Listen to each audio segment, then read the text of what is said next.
एक समय की बात है। हिमालय की खाड़ी के किनारे एक छोटे से शांत गांव में राहुल नाम का एक युवा लड़का रहता था। राहुल अपने क्रोधी स्वभाव और चंचल मन के कारण गांव भर में प्रसिद्ध था। उसका मन हर समय विचारों से भरा रहता था। सोचो कि उसके विचारों के तूफान ने उसके मन को एकदम बेचैन कर दिया था। उसके जीवन से शांति मानो गायब हो गई थी और वह हमेशा अपने ही ख्यालों में खोया रहता था और तनावपूर्ण जीवन जी रहा था। उनके अशांत मन और क्रोध के कारण उनके अपने परिवार के सदस्यों और गांव वालों से भी संबंध अच्छे नहीं थे, जिससे वह और भी अधिक अकेला और अपमानित महसूस करने लगा। वह और भी अधिक मानसिक तनाव की स्थिति में चला जाता है। एक समय की बात है, राहुल अपने गांव की गलियों में घूम रहा था। तभी उनकी मुलाकात एक बौद्ध भिक्षु से हुई, जो एक पेड़ की छाया के नीचे ध्यान में बैठे थे। बौद्ध भिक्षु के चेहरे से निर्मल शांति की आभा झलक रही थी। इस असीम शांति में राहुल बौद्ध भिक्षु की ओर आकर्षित हुआ। जब राहुल बौद्ध भिक्षु के करीब आया तो उसे अपने आसपास एक सकारात्मक ऊर्जा का एहसास हुआ।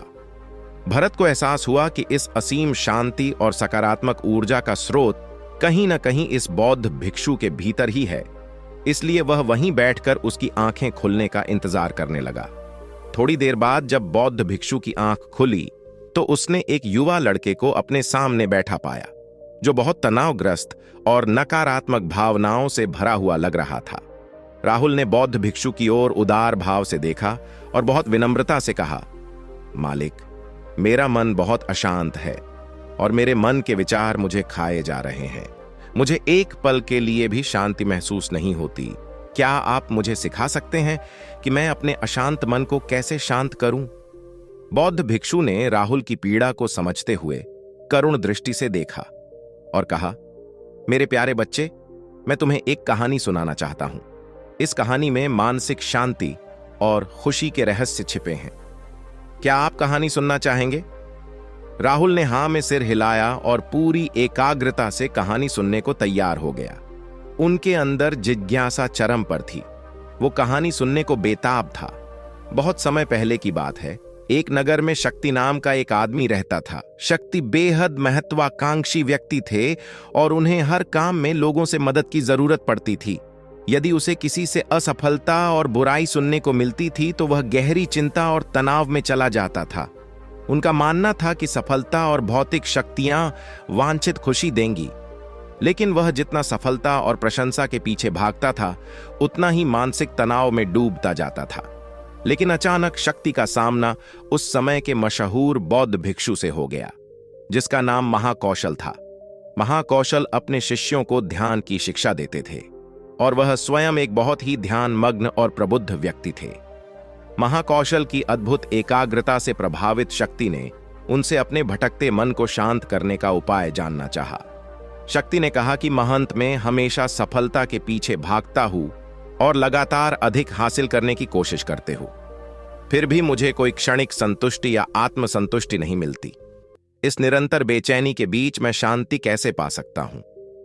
बौद्ध भिक्षु ने करुण दृष्टि से उसकी ओर देखा और उत्तर दिया, आपका मन एक अशांत नदी की तरह है जो हमेशा बहती रहती है। आप कभी भी शांत नहीं रह सकते। इसलिए इस अशांत मन को शांत करने के लिए आपको अपने विचारों को बिना किसी रुकावट के जाने देने की कला सीखनी होगी। शक्ति को आश्चर्य हुआ और उसने पूछा कि मैं अपने विचारों को कैसे जाने दूं? आखिर मैं भी तो अपनी इच्छाओं और महत्वाकांक्षाओं से बंधा हुआ हूं।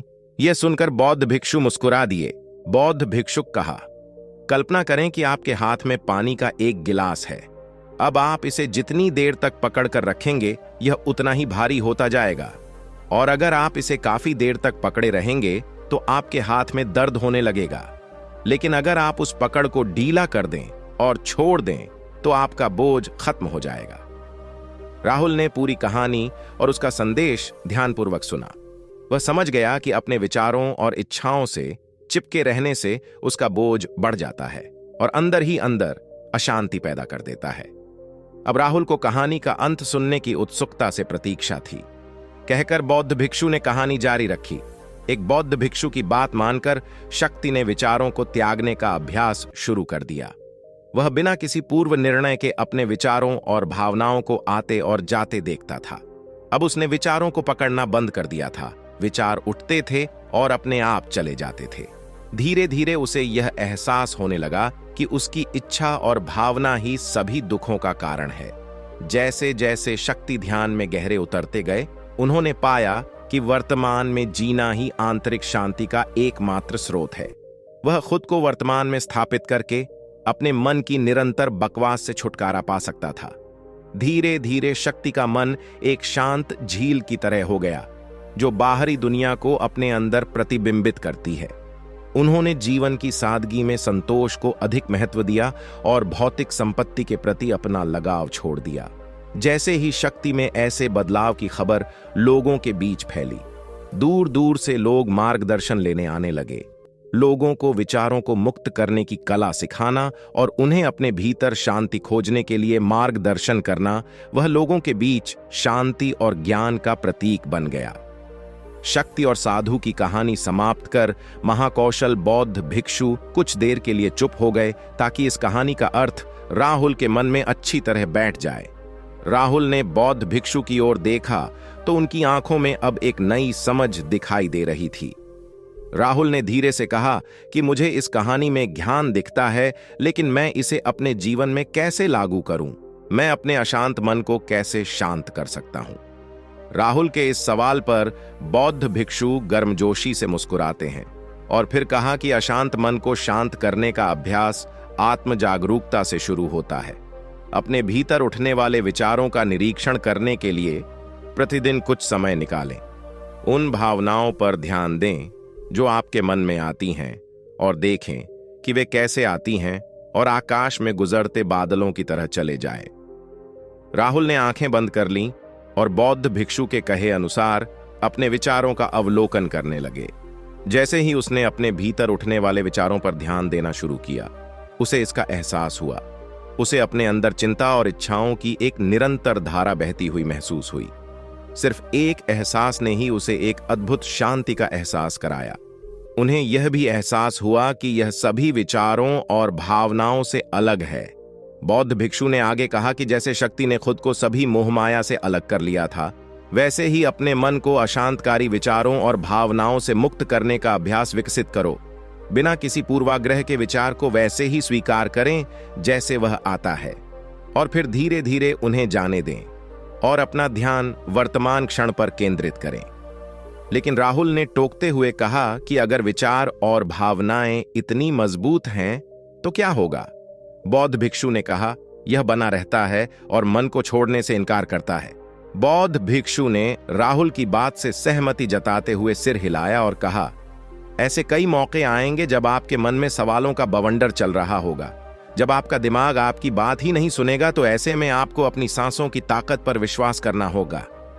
एक बार फिर भिक्षु ने राहुल से कहा, अपनी आंखें बंद करो और अपनी सांसों पर ध्यान केंद्रित करने के लिए अपने पेट को ऊपर उठता हुआ और मथता हुआ महसूस करें। बौद्ध भिक्षु ने बताया कि जब भी आपका मन अशांत हो तो तुरंत अपनी सांसों पर लौट आएं। सांस की वाद्य गति आपको तुरंत वर्तमान के चरणों में वापस खींच लेगी और आपको शांति का अनुभव कराएंगी। एक बौद्ध भिक्षु के निर्देशानुसार आने और जाने वाली सांसों पर ध्यान केंद्रित करने का प्रयास करें। इस छोटे से व्यायाम से उन्हें मानसिक शांति का अनुभव हुआ। उसे याद आया कि उसकी सांसें हमेशा उसके साथ थीं, जो उसे वर्तमान क्षण की याद दिलाती थी, आराम और शांति लाती है। राहुल के इस विकास को देखकर बौद्ध भिक्षु मंद मंद मुस्कुराए और बोले, मेरे प्रिय, बेचैन मन को शांत करना एक ऐसा अभ्यास है जिसमें बहुत प्रयास और दृढ़ इच्छा शक्ति की आवश्यकता होती है, क्योंकि लगातार व्यायाम से मांसपेशियां मजबूत होती हैं। उसी तरह नियमित अभ्यास से मन भी शांत होता है। स्वीकृति में सिर हिलाते हुए इस बौद्ध भिक्षु को धन्यवाद देते हुए उन्होंने वादा किया कि आज से वह अपने अशांत मन को शांत कर सकेंगे और अपनी गैर शक्तियों को मुक्त कर सकेंगे। बौद्ध भिक्षु ने राहुल के कंधे पर हाथ रखकर कहा, मुझे आपकी क्षमता पर बहुत भरोसा है और आपको जल्द ही आंतरिक शांति मिलेगी। लेकिन याद रखें कि यह आसान नहीं होगा। लेकिन अगर आप दृढ़ इच्छा शक्ति और खुले दिल से प्रयास करेंगे तो आप निश्चित रूप से वह शांति पालेंगे जो आपके अंदर है। उस दिन से राहुल अपने अशांत मन को शांत करने का प्रयास करने लगा और हर दिन ध्यान करने के लिए एक अलग समय निर्धारित किया। उसने अपने मन में उठने वाले विचारों को बिना किसी रोक टोक के जाने दिया और अपनी सांसों के जरिए खुद को वर्तमान में बनाए रखने की कोशिश की। समय के साथ अभ्यास करते हुए राहुल को अपने अंदर शांति का अनुभव हुआ। जैसे जैसे समय बीतता गया, राहुल को ज्ञान और शांति का स्रोत कहा जाने लगा। जैसे जैसे समय बीतता गया, भरत को ध्यान और शांति का स्रोत कहा जाने लगा। ग्रामीण अपने अशांत मन को शांत करने के लिए राहुल के पास आने लगे। बौद्ध भिक्षुओं के शिक्षक दूसरों की मदद करते समय आत्म जागरूकता की शक्ति साझा करते हैं। बौद्ध भिक्षु आंतरिक शांति पाने की शिक्षा देते हैं। इसके साथ ही उन्होंने अपनी सांसों पर ध्यान देने और अपने विचारों को मुक्त करने की कला भी सिखाई। ऐसे निवासियों का विकास हुआ और उन्हें मन की अमूल्य शांति मिली। बौद्ध भिक्षु की शिक्षाओं और राहुल द्वारा संचालित अभ्यास के माध्यम से विचारों को त्यागने और वर्तमान में जीने की कला दूर दूर तक फैल गई।